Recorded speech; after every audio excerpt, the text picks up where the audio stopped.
What's up, everybody? I am Roman Gennaro, host of the Empire Sports Talk podcast, and we have finally made it to the conference championship games of our Madden 25 preseason prediction simulations. And in this first one, we have the NFC Championship Game. It is between the 3-seeded Atlanta Falcons and the top-seeded San Francisco 49ers. Let's get you out to that one right away.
So there you have it. The final score ended up being a lot closer than the game actually was.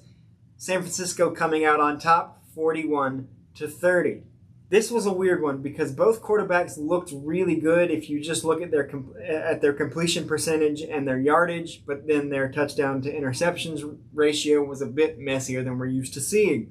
Kirk Cousins went 40 of 50 for 486 yards, 3 touchdowns and 2 interceptions. Brock Purdy went 41 of 46 for 455, 4 touchdowns and 3 interceptions. You heard that right. Brock Purdy only had 5 incompletions. 3 of those were interceptions. So do with that what you will. These were a couple of the messier games by our standards that we've seen in this tournament, but they still managed to put up pretty good numbers.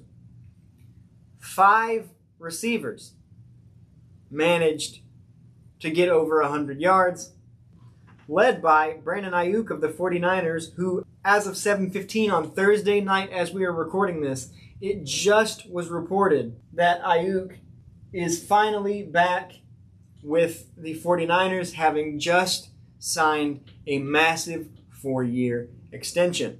I will have more details on that on Monday's episode of Empire Sports Talk. Stay tuned for that.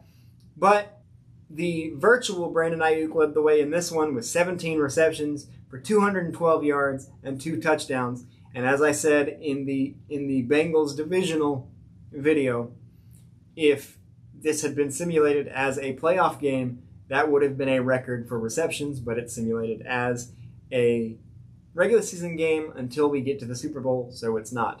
And for Atlanta, once again, it was Darnell Mooney proving to be the guy that Kirk Cousins looks for most often. 10 receptions, 166 yards, and a touchdown. Darnell Mooney has been the best simulated wide receiver for Atlanta throughout this entire run, with the exception of the divisional round game where he did not have the most yards of anybody on Atlanta. That was Drake London, but he did still manage 2 touchdowns. If I'm not mistaken, Mooney has simulated for multiple touchdowns in every single game that we've simulated featuring Atlanta. I know you can't put too much stock in Madden simulations, but as I mentioned, for those of you that have fantasy drafts coming up, keep an eye on Mooney. And if he's there in the later rounds because he's not a bigger name, maybe Madden is trying to tell us something. I know I'll be on the lookout in the later rounds as I try to fill out my wide receiver depth. There you have it. San Francisco moves on to the Super Bowl for the 2nd straight year, looking for revenge after their loss to Kansas City in real life last year and in the Madden simulation. We will have to wait until the next video to see if they get that rematch with Kansas City or if Joe Burrow makes it back to his 2nd career Super Bowl. Until then, subscribe to the channel so you don't miss the results of our AFC Championship game and our Super Bowl simulation for that matter. And until then, I am Roman Gennaro, host of the Empire Sports Talk podcast, and I will see you there.